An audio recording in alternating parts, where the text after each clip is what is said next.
Les officiers sous sanction. La question des militaires sous sanction, évidemment, ça crée beaucoup de, je dirais, d'incompréhension dans la population. Il n'est pas normal que les militaires qui ont été sanctionnés soient toujours dans l'armée et qui reçoivent de promotion. Je crois que cette façon de faire complique même le bon fonctionnement de l'armée. Il est capital que l'autorité du chef d'état-major général soit reconnue et respectée par tous.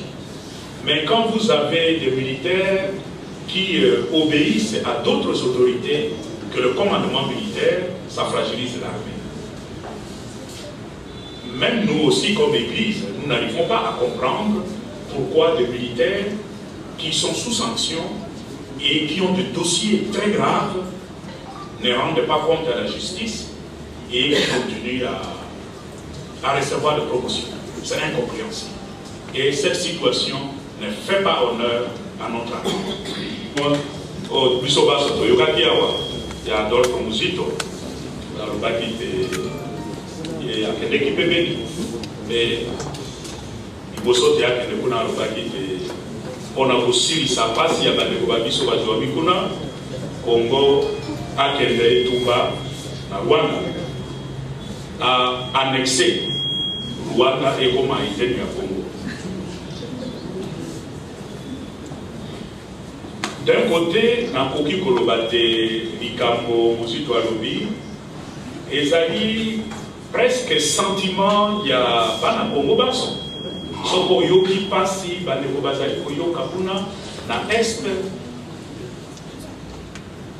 moi tentation ya kokanisa lokola mosito ezali au moins vérité ezali na likambo.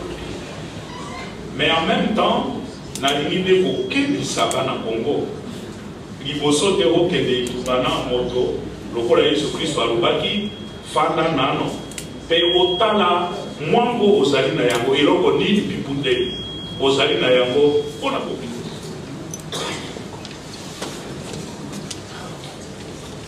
Mesdames et messieurs de la presse, frères et sœurs dans le Seigneur, je suis très heureux de partager avec vous les grandes lignes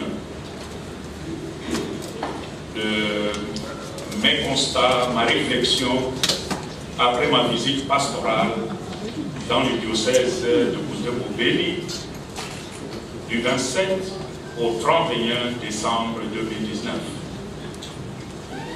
Je vous remercie de tout cœur de vous être rendu disponible aujourd'hui, qui est un jour férié pour beaucoup, pour me rencontrer afin de faire large écho de la réalité que vit, je dirais, dramatiquement les populations de la partie est de notre pays. La pire des choses, c'est que nos frères souffrent et nous, à l'ouest, nous continuons à nous complaire dans des fêtes, dans des célébrations, et il n'y a personne qui parle, qui pense à ce qui se fait de l'autre côté. Quel était le contexte ou les circonstances de ma visite pastorale? Pourquoi je suis allé là-bas? Le contexte de notre visite pastorale est essentiellement la souffrance, l'atrocité, l'angoisse que vivent les populations de l'Est, de la RD Congo, et qui crient au secours à tous ceux qui peuvent les entendre pour leur venir en aide. Ces gens crient. Ils crient au secours. Toute la question, est-ce que tout le monde entend ces cris? Leur voix fut également portée par les députés ressortissants de cette partie du pays qui sont venus à ma rencontre, par les membres de la communauté Nandé qui vivent ici à Kinshasa et que j'ai eu à recevoir ici à l'archevêché. Tous ces gens m'ont déposé un rapport détaillé sur la situation avant mon départ. Le contexte est finalement celui connu par toute la communauté nationale et internationale depuis que ces violences ont commencé, depuis plusieurs années. On parle d'une trentaine d'années que cette situation dure. La conférence épiscopale nationale du Congo, la SEMCO, a plusieurs fois porté la voix pour attirer l'attention des autorités du pays sur cette situation. Nous avons fait plusieurs fois des plaidoyers auprès de la communauté internationale sur cette situation. C'est donc dans ce contexte que j'ai reçu aussi l'invitation de son Excellence Monseigneur Melchisedek Sikuli, évêque de Butembo-Beni, m'invitant d'aller visiter ces populations pour les réconforter et leur apporter un message de soutien de la part du Saint-Père, le pape François, mais aussi au nom de tous les évêques du Congo. Qu'est-ce que j'ai vu? Un constat plutôt amer. Partant du Kinshasa, j'ai fait une escale à Goma pour la correspondance.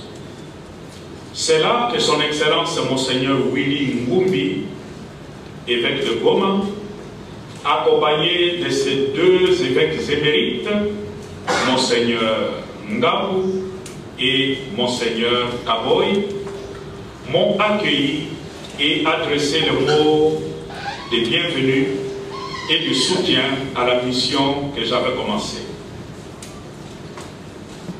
À mon arrivée à Beni, j'ai été accueilli à l'aéroport par son Excellence, Monseigneur Melchisedek Sikuli, évêque de Butembo-Beni, par le gouverneur du Nord Kivu et les autorités militaires, policières et administratives locales. J'ai pu visiter l'ensemble de la zone dite rouge. Kokola, Maïmoya, Mukoko, Oisha, Mabasele, Mavivi, Mbao, Païda, Ruangoma, etc.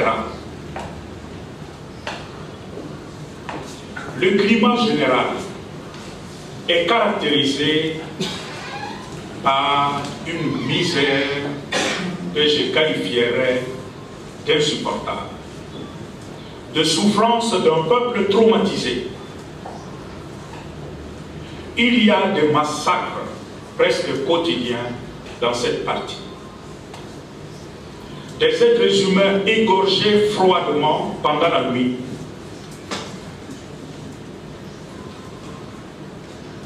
Et le temps, les 4 jours que j'ai passés, chaque nuit, il y a eu des massacres, y compris parmi les militaires. Comme conséquence, il y a déplacement de familles par peur d'être égorgés. Des villages abandonnés, une population terrorisée et traumatisée, moralement affaiblie, qui abandonne ses champs, ses maisons, son village pour aller vers le centre-ville comme Beni. Des actes de sabotage, des plantations spoliées, parce qu'une fois ces gens partent, il y a d'autres qui occupent le terrain. Des enlèvements fréquents. Nous comptons jusqu'à maintenant 5 prêtres qui ont été portés disparus, enlevés par ces gens. Ils les ont amenés dans la forêt. Jusqu'aujourd'hui, nous n'avons pas de nouvelles. On peut supposer le pire pour ces gens. Généralement, quand ils les emportent comme ça, ou ils sont massacrés, ou ils sont intégrés de force dans leur milice, ou alors Ils servent de main-d'œuvre pour cultiver les champs pour eux et entretenir les plantations, particulièrement les plantations de cacaoyers.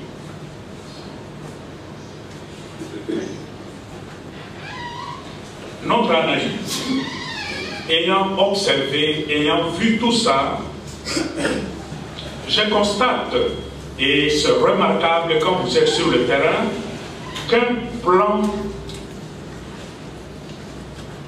guide le comportement de tous ces enseignants. Ce ne sont pas des actes isolés, des actes irréfléchis, mais ce sont des actes réfléchis, planifiés et qui poursuivent une finalité précise.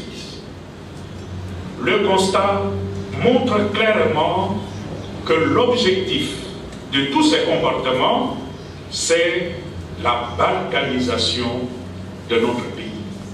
L'objectif final, c'est la balkanisation. Cela se vérifie à travers le remplacement de la population déplacée par des populations généralement rwandophones ou ougandophones. Et ça se complique parce que nous sommes à une frontière non pas du type naturel, comme une rivière, mais la frontière est artificielle. C'est le même peuple que vous trouvez du côté congolais comme du côté ougandais. Nous sommes à Beni Butembo en face, sur l'Ouganda. Vous avez le peuple nandais du côté Congo. Quand vous traversez en Ouganda, il y a aussi des Banandais de ce côté-là. Lorsqu'on déverse le peuple de l'Ouganda, mais parfois ce sont des Nandais. Et ça complique et ça brouille les cartes. C'est la même logique qui fonctionne au niveau de Rutshuru.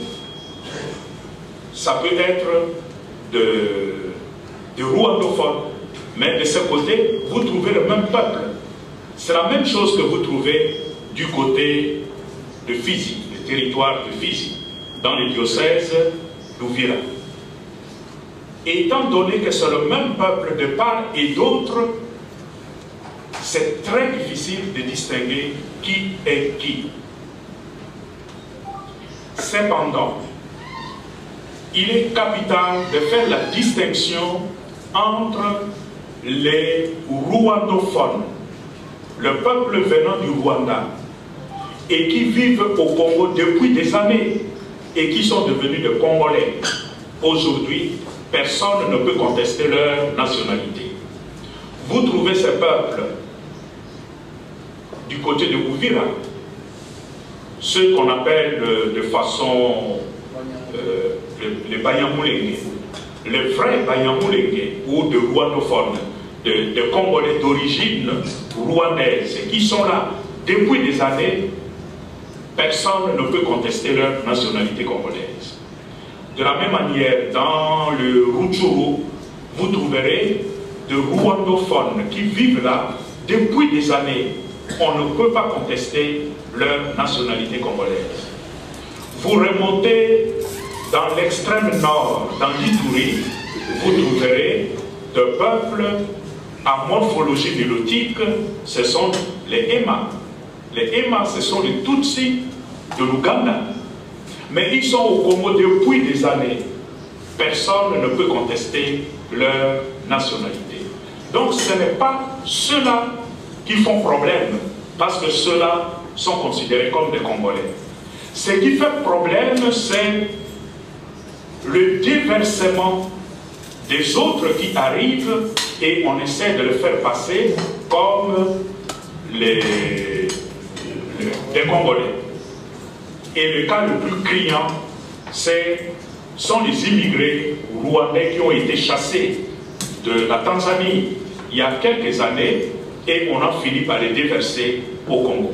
C'est tout ça qui crée un sentiment de frustration, de colère de l'autre côté et confirme qu'il y a un plan de balkanisation derrière.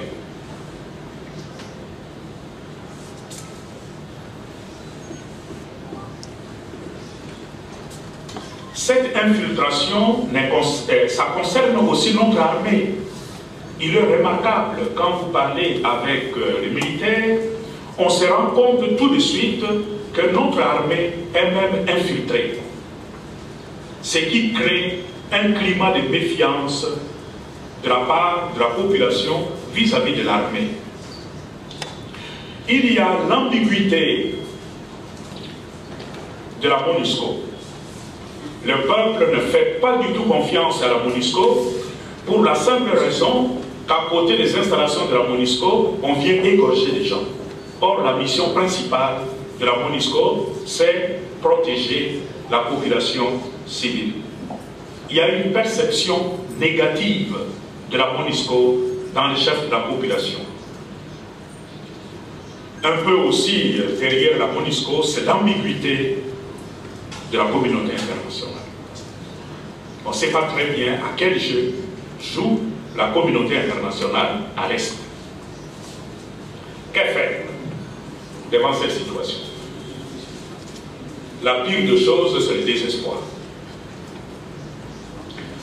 La situation à l'Est, qui est une situation très grave, très préoccupante, ça pourrait évoluer dans un sens comme dans un autre en fonction de la prise de conscience au niveau national de la nature de ces problèmes et se donner que la nation se donne tout le moyen pour résister à ces plans. Il y a l'axe diplomatique. Il appartient à notre gouvernement de déployer son arsenal diplomatique pour convaincre le pays voisin, particulièrement l'Ouganda, le Rwanda et le Burundi, d'arrêter de déverser ces populations au Congo. Parce que quand nous parlons de la nécessité de réconciliation entre Congolais, mais on ne fait pas cette réconciliation avec des étrangers. Il y a réconciliation entre Congolais. Et il y a des peuples qui habitent l'Est, qu'ils soient d'origine rwandaise.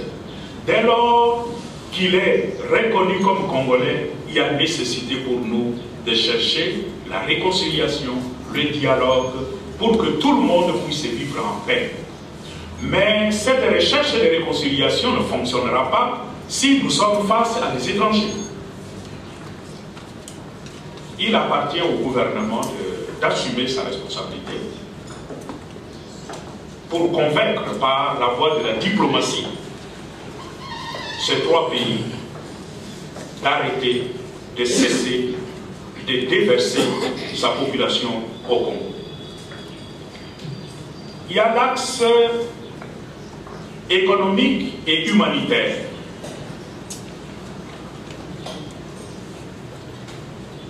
La situation de la population est dramatique. À cause de l'insécurité, comme je l'ai dit, la population a dû abandonner villages, maisons, ses biens, ses champs, ses plantations. Comment cette population va vivre dès lors qu'il ne peut plus vaquer à ses occupations? C'est la misère. Et notre cri face à cette situation, c'est que le gouvernement assume sa responsabilité, mais aussi que la communauté internationale puisse venir en aide à cette population avec de l'aide humanitaire. On ne peut pas laisser une population comme ça.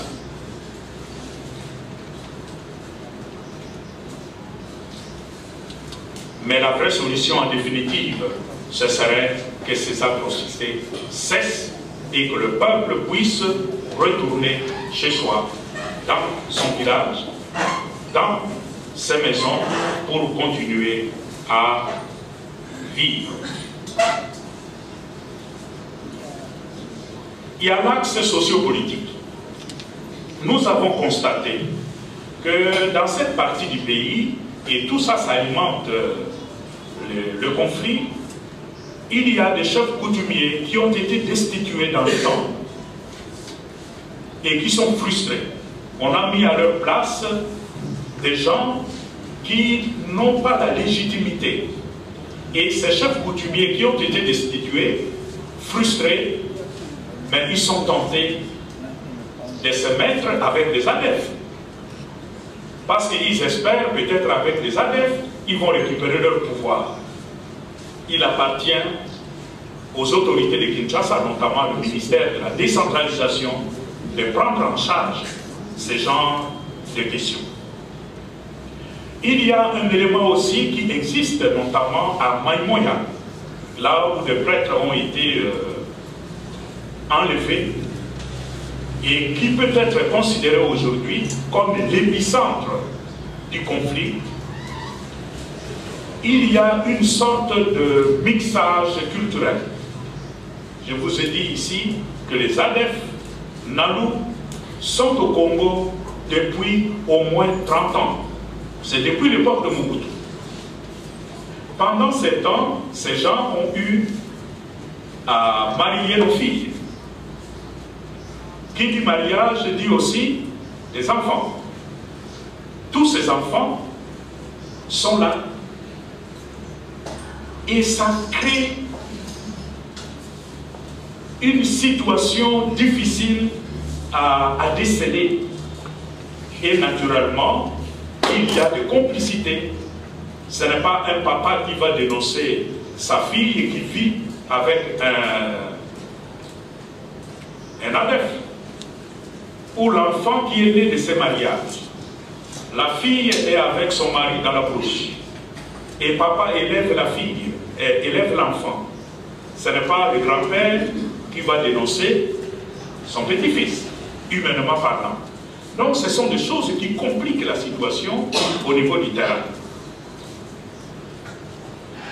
Il y a aussi, on a constaté, des cas des arrestations arbitraires.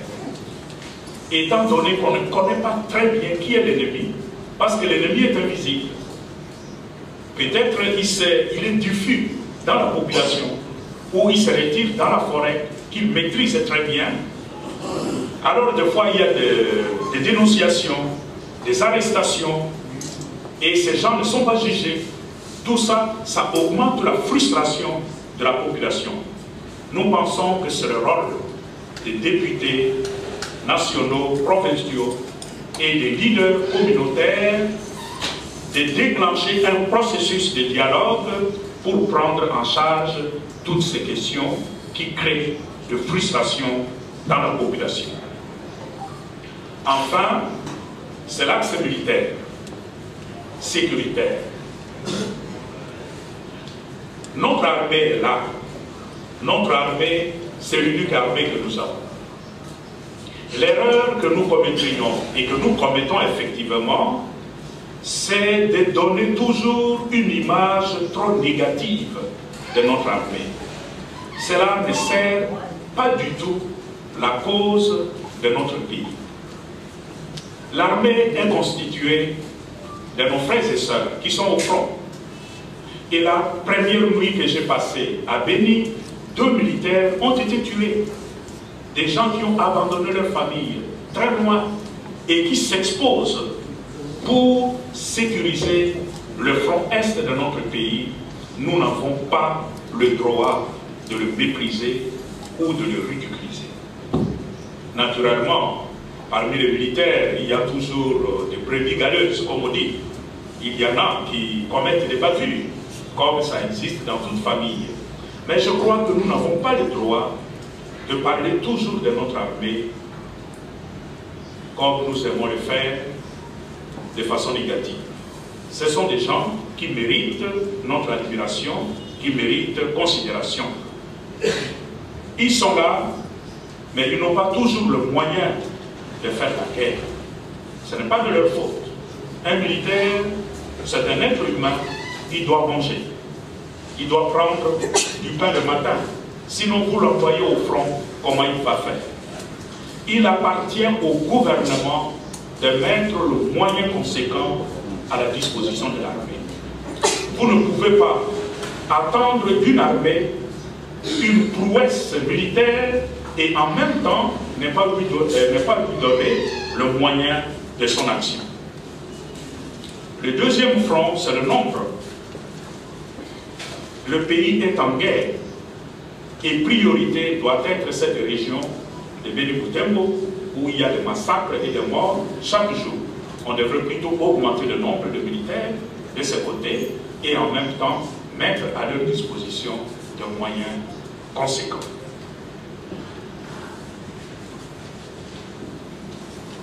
Toujours sous le volet militaire, la MONUSCO doit se remettre en question. La MONUSCO, c'est la communauté internationale. Ce serait une erreur de notre part, et je l'ai dit à la population de Béni et aussi à Butembo, nous commettrions une erreur en jetant dehors la MONUSCO. Parce que la MONUSCO, c'est la communauté internationale. Si nous jetons la communauté internationale dehors, quelle image nous donnerions de notre pays et surtout de Béni Butembo? Parce que c'est cette même communauté internationale que nous suspectons d'être derrière le plan de balkanisation. Vous jetez cette communauté dehors, vous précipitez la mise en application de ces plans. Donc nous devons rester prudents. Ceci dit, la MONUSCO doit se corriger. Il n'est pas normal que des militaires qui sont gracieusement payés viennent dans notre pays, patrouillent un peu la journée et la nuit, ils se barricadent dans leur base, pendant qu'on égorge les populations à côté. Ça, c'est inacceptable. Nous avons eu le temps d'en parler avec les autorités de la MONUSCO, notamment le commandant, le général commandant, et aussi les responsables de sur place à Béni. Je crois qu'eux-mêmes sont conscients de cette situation. Il y a des choses à corriger de la part de la MONUSCO, de la part de l'armée, tout comme aussi de la part de la population, qui généralise les manquements de la part de la MONUSCO ou de la part de l'armée. Nous devons savoir discerner qu'est-ce qui se fait de bien à encourager et qu'est-ce qui se fait de mal à corriger. Mais évitons la généralisation, évitons de jeter tout le monde dans l'eau sale. Et comme on dit, jeter le bébé avec l'eau sale.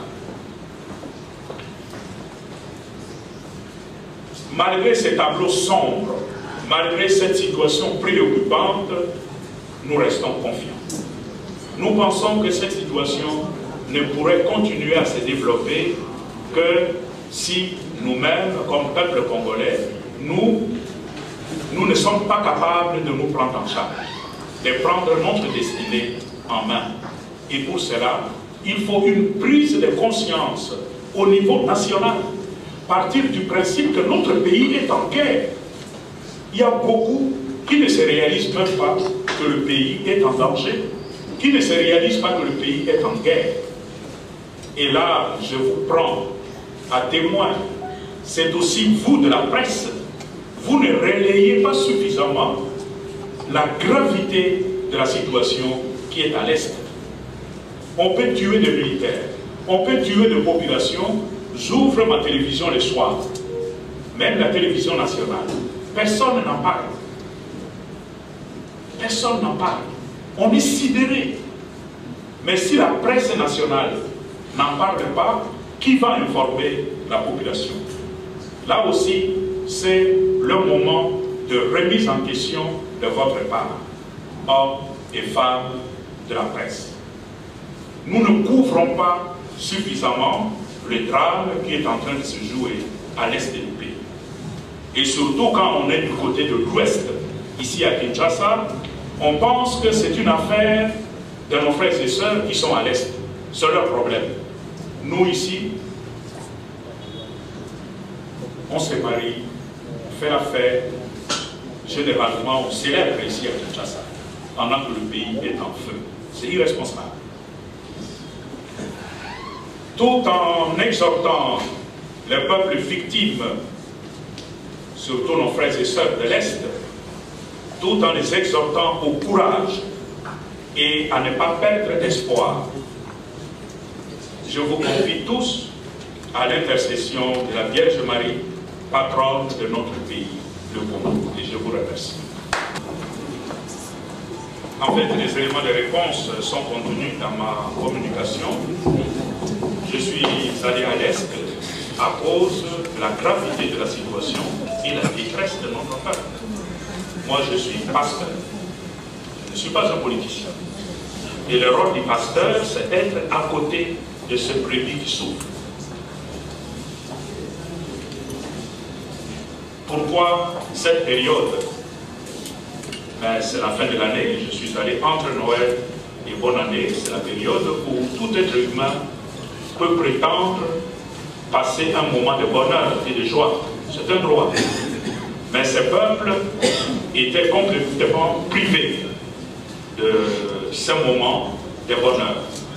Moi, j'avais estimé qu'en tant que pasteur, ma place était à côté de ce peuple qui souffre.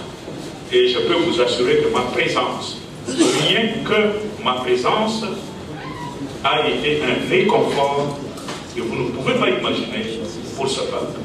Que ce soit la population, que ce soit l'armée, la police et la MONUSCO. Tous. Ça a été un moment de bonheur. Et je crois que pour moi, je suis dans ma mission de pasteur. Les recommandations, je les ai données conformément aux axes que je viens de décrire. Merci. Pour la première question, comment mettre fin à cet état de choses, c'est-à-dire l'infiltration de notre armée? Il faut faire très attention lorsque vous traitez de cette question. Nous devons éviter la généralisation. Je vous ai dit ici qu'à l'est du pays, il y a de populations congolaises qui sont d'origine rwandaise. Il est tout à fait normal que dans l'armée, vous trouverez aussi des militaires d'expression rwandophone. Et ils sont de Congolais. Il ne s'agit pas de pointer au sein de l'armée ou au sein de la population tout individu d'expression rwandaise pour dire « va-t'en ». Nous tomberons dans ce qu'on appelle la xénophobie. Et là, ça se retournera contre nous. Le problème, c'est la distinction entre les Congolais d'expression rwandaise qui sont au Congo depuis longtemps et qui sont des Congolais. Comment les distinguer des autres qu'on est en train de déverser au Congo d'aujourd'hui? Pour cela, il faut un État organisé. Il faut un contrôle à la frontière du pays. Le malheur à l'Est, c'est que nos frontières sont poreuses. Donc on peut entrer et sortir comme on veut parce que la frontière est artificielle. On ne sait pas où se trouve exactement la frontière dans la brousse. Donc le grand problème pour nous, c'est de renforcer les fonctions régaliennes pour pouvoir protéger nos frontières à l'Est et éviter qu'il y ait de nouveaux venus qui soient déversés chez nous. Mais ne tombons pas dans cette, je dirais, ces risques de considérer tout quiconque d'expression rwandophone comme étranger.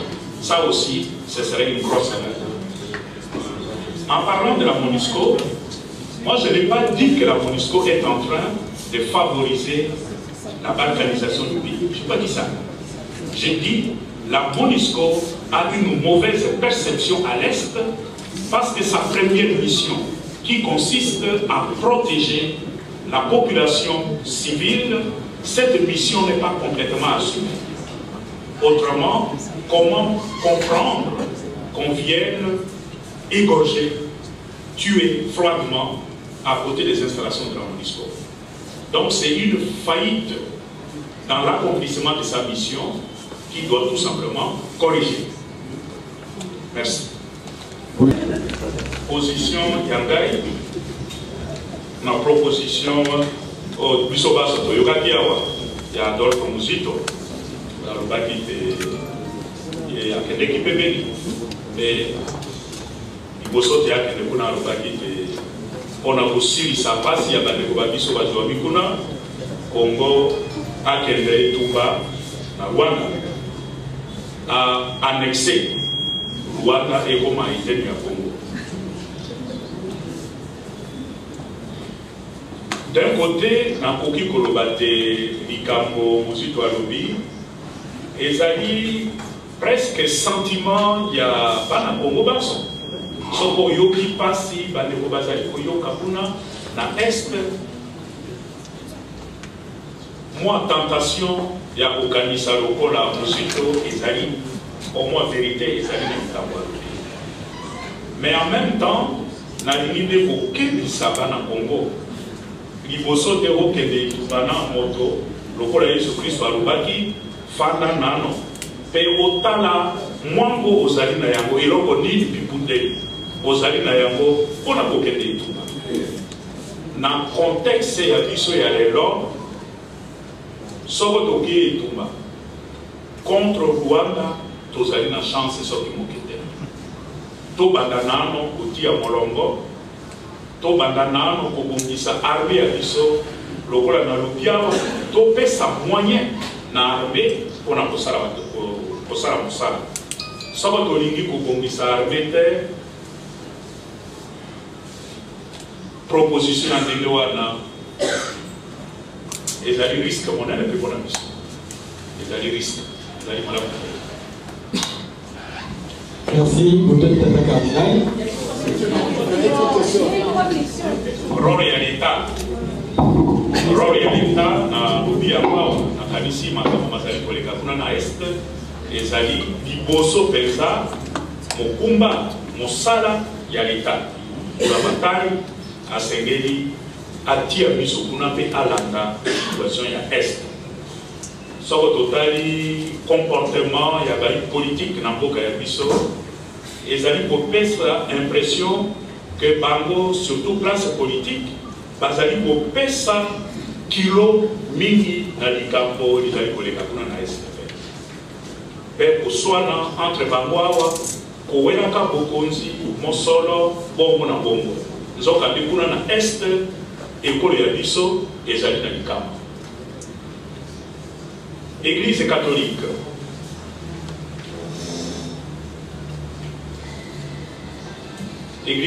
ezali biso mosala na biso lokola na lobaka mbala na mbala tozali lokola sinzili Église catholique oteya baimboka ezali lokola sentinelle sinzili mosala ya sinzili ezali nde kokengele soki monguna azali mosika soki mwa likama lizali sinzili ya kobeta ngonga ote bato balamuka monguna azali koya yango nde tozali kosala lelo mosala tozali kosala lelo yango wana mosala ya profeta mosala ya sinzili mpona kokebisa bato mpona kolamusa baimboka bayeba te ekolo ezali na likambo pe na kolikia te biso na bino lokola tozwa tosangani awa lelo tokokoba se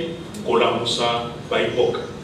Ça c'est une question difficile parce que nous ne sommes pas dans ce qu'on appelle la stratégie militaire. Nous ne connaissons pas la stratégie militaire. Mais de l'extérieur, nous constatons quand même ce que notre ami vient de relever. Il y a des gens qui ont fait la guerre au Congo, et puis demain, vous les trouvez dans l'armée. Ils ont de promotions assez rapides, alors que les autres autochtones qui sont là depuis longtemps, ils n'ont pas de promotion.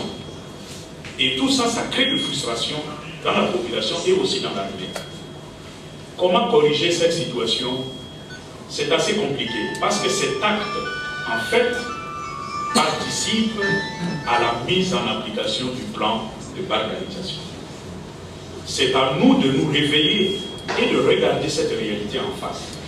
Mais quand vous entendez le discours de la classe politique à Kinshasa, c'est à peine si on voit le risque qui est caché derrière cette pratique. Le risque d'islamisation du Congo à la faveur de ce qui se passe à l'Est est réel. Et ce que dit Monseigneur Melchisedek Sikuli est vrai. On a capturé beaucoup des adeptes. Vous savez qu'au début, il y avait deux mouvements. il y avait les ADEF et les Nalou. Les Nalou sont rentrés en Ouganda. Les ADEF d'aujourd'hui, ce ne sont plus exactement les ADEF d'origine. Donc le mot ADEF est devenu une sorte de porte-nom qu'on colle à tous ces gens qui ont un plan d'occupation d'un morceau de notre pays.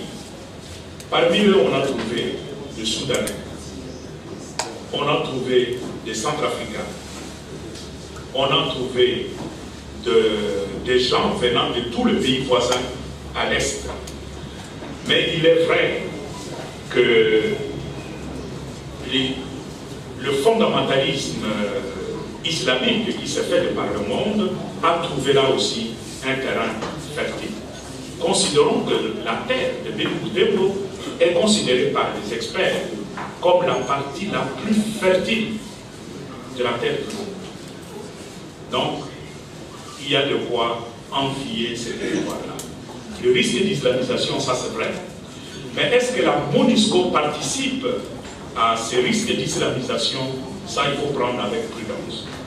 Parce que dans la partie Béni-Boudembo, je n'ai pas vu de Pakistanais là-bas.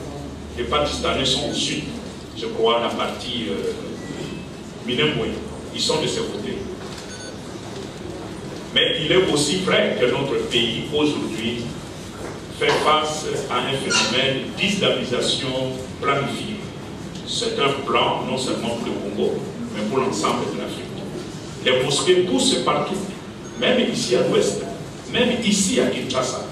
Nous avons mené des enquêtes, les mosquées poussent partout. Même là où il n'y a pas de musulmans, on construit des mosquées. C'est un plan qui est parti des pays arabes, comment on appelle ça, le pétro-dollar. C'est pour islamiser l'Afrique, c'est leur plan. Mais je ne pense pas que ce soit spécifique à l'est du pays. Ça se voit peut-être de façon remarquable. Merci, Monsieur le Président. Les officiers sous sanction.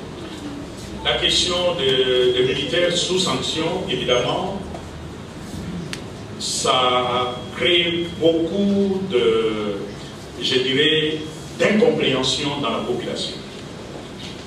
Il n'est pas normal que les militaires qui ont été sanctionnés soient toujours dans l'armée et qui reçoivent des promotions. Je crois que cette façon de faire complique même le bon fonctionnement de l'armée.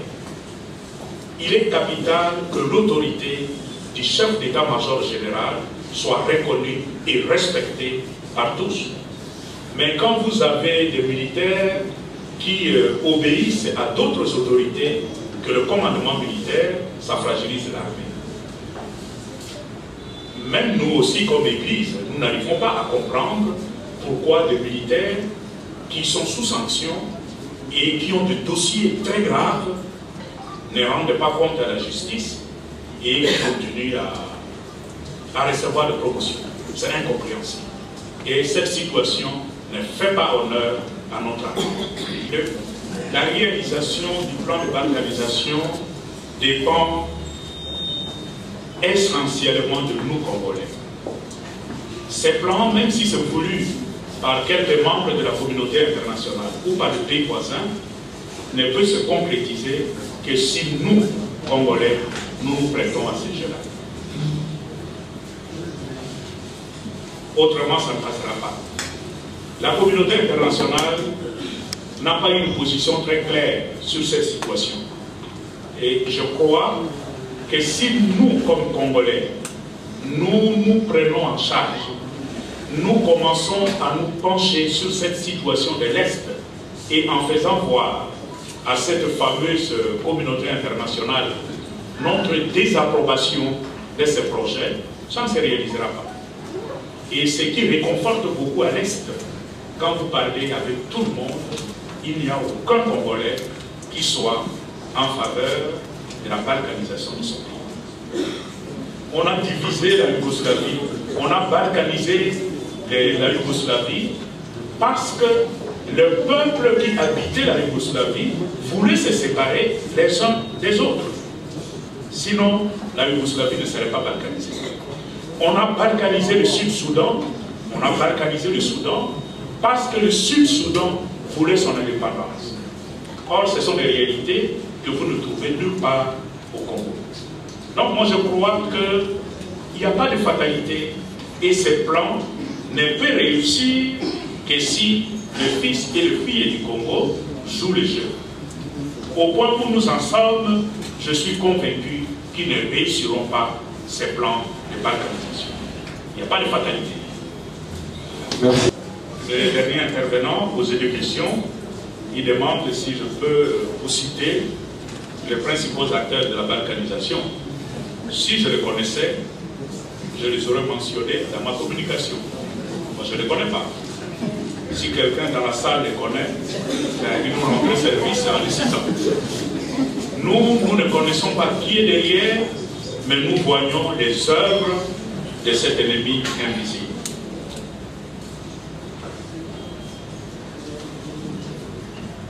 Est-ce que la presse doit parler d'une situation de guerre au Congo? Est-ce que cela ne va pas dissuader les investisseurs? Pas du tout. Les investisseurs connaissent très bien la situation du Congo.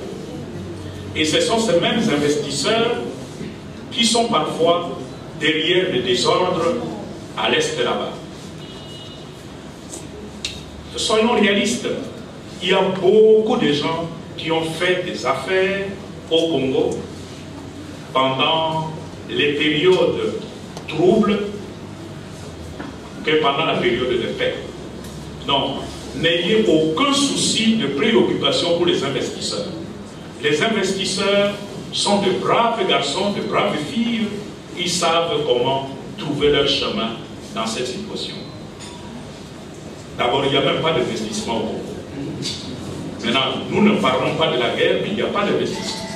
Le Congo est considéré comme un pays à haut risque pour les investissements.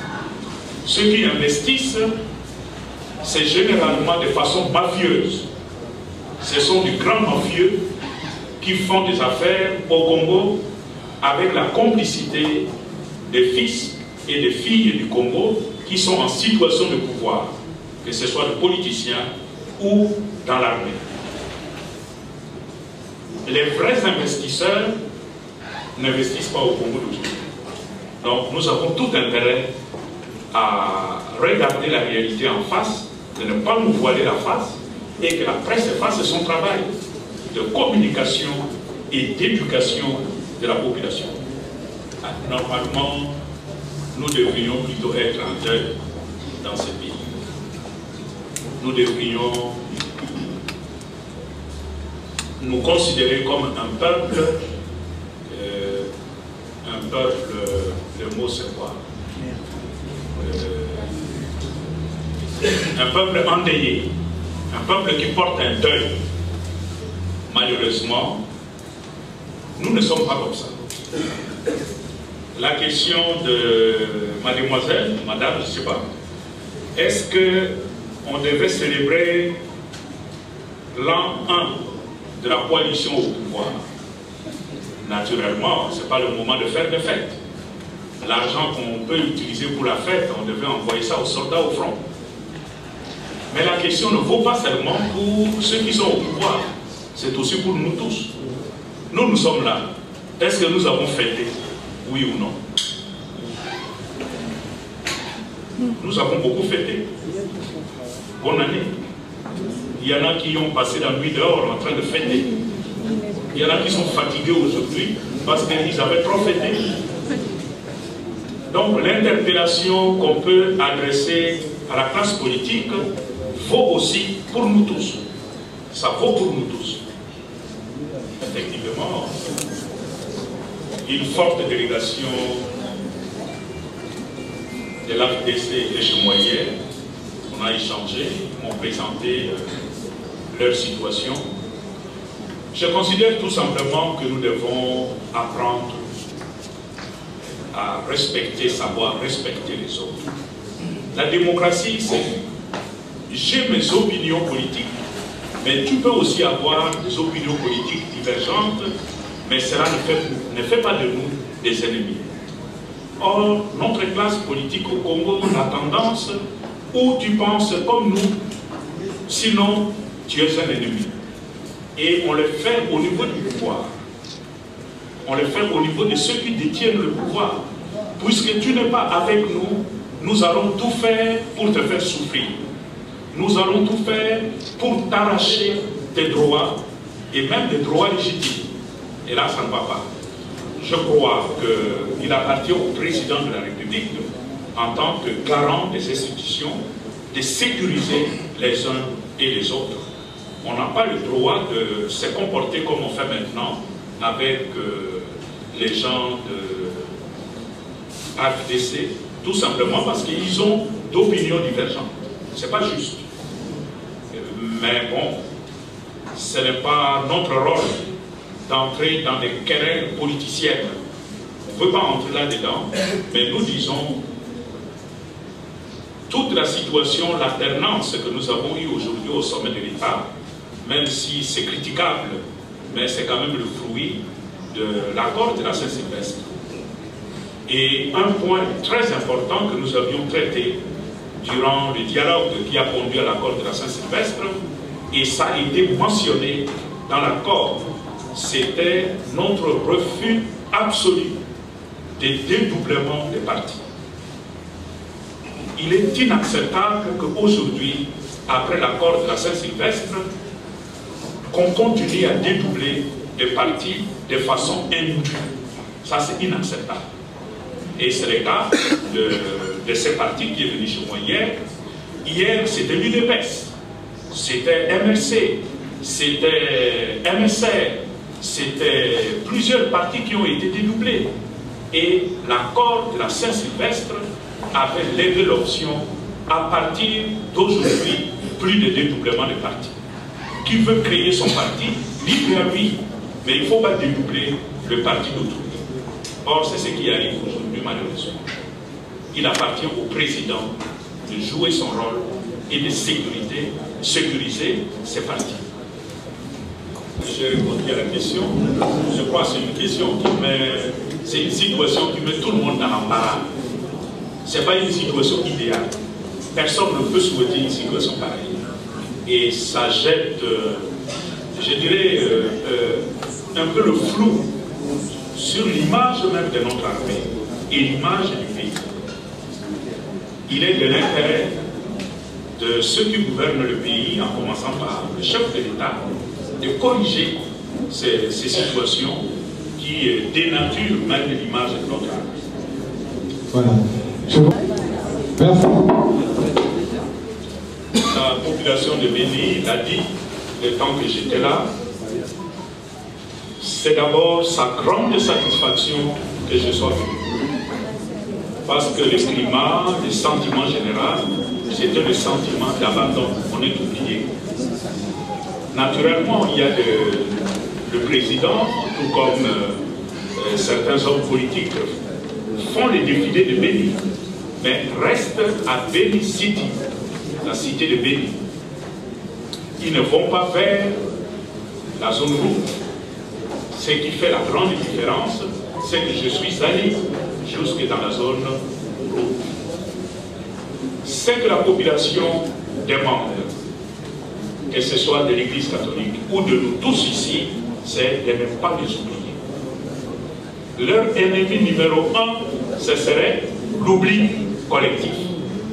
Nous ne devons pas les oublier, nous devons continuer à partager leurs souffrances et à les accompagner, faire tout ce qui est en notre pouvoir pour que leur cas soit connu et qu'une solution enfin soit trouvée. Merci à son éminence. Par ici, monsieur Orvest.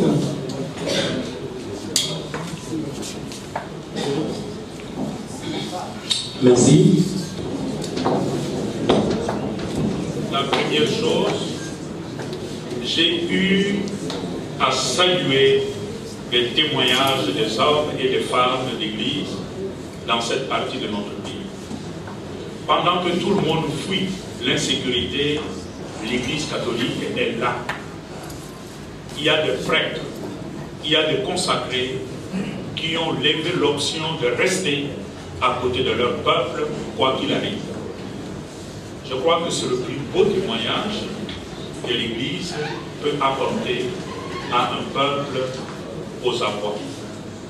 Parce que ces hommes, ces prêtres qui sont là, dans les paroisses, à Maïmoya, là où nous sommes passés, et nous avons été reçus par les curés, et ces vicaires, c'est les lieux où 3 prêtres ont été enlevés. Ça fait aujourd'hui 3 ans que nous n'avons pas de nouvelles de ces prêtres. Dans le pire des cas, on peut imaginer qu'ils ne sont plus en vie. Dans le pire des cas. Mais tant que nous n'avons pas de preuves de leur mort, nous continuons à espérer. Qu'est-ce que l'Église doit faire, peut faire pour sécuriser la population ou le prêtre enlevé? Le travail de sécurisation, ce n'est pas le rôle de l'Église. L'Église n'a pas la mission de sécuriser. Ça, c'est le rôle de l'État. Le rôle de l'Église, c'est d'être là, aux côtés du peuple qui souffre. L'Église a une mission de témoignage, être là. Le moment de joie comme dans le moment de souffrance.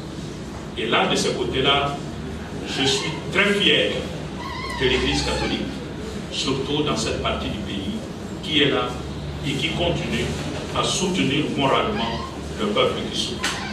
Il faut d'abord saluer le rôle du pape François dans ce qui se passe à l'Est. Il n'a jamais cessé de parler de la situation de Bénin et de prier pour l'Est de notre pays. Dernièrement, il a organisé une grande célébration à la basilique Saint-Pierre pour le Congo, pour l'Est du Congo. C'est qu'il y a quand même une situation exceptionnelle qu'un pape organise une messe spéciale pour un pays comme nous avions eu. Et le comble de bonheur, il a célébré en rite zaïrois. C'est dire combien la situation de notre pays préoccupe le souverain pontife, qui est l'autorité suprême de l'Église catholique. Si le pape est préoccupé par cette situation, soyez-en sûrs, c'est l'ensemble de la communauté catholique. Notre rôle, c'est de continuer à entretenir cette attention qui est portée sur notre pays. Et à travers Radio Vatican, qui était aussi mise à contribution, je crois que l'ensemble de la communauté catholique est informée. Le travail que nous avons à faire désormais, c'est de continuer le plaidoyer, la sensibilisation, pas seulement au niveau de l'Église catholique, mais avec les églises sœurs, les protestants, les humanistes qui sont ici, même le musulman.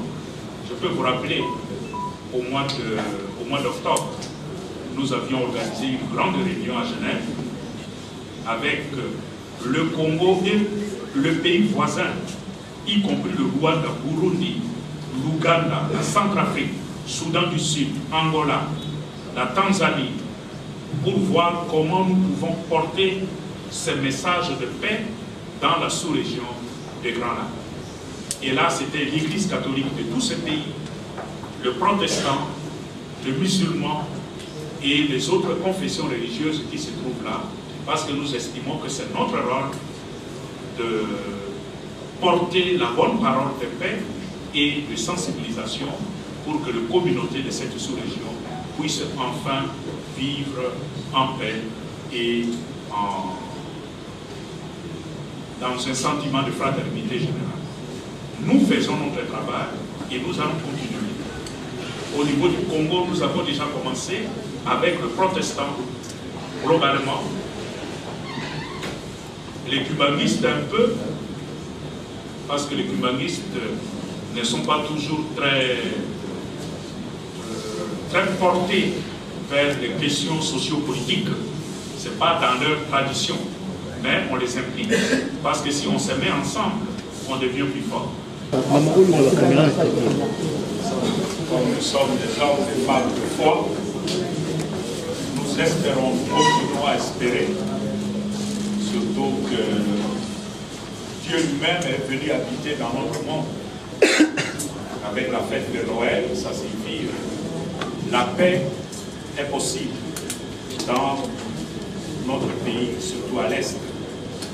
Nous allons confier cette intention à Dieu par l'intercession de Marie, qui est la mère de Dieu, Marie, qui est la mère de la paix et la mère, la patronne de notre pays, le Congo.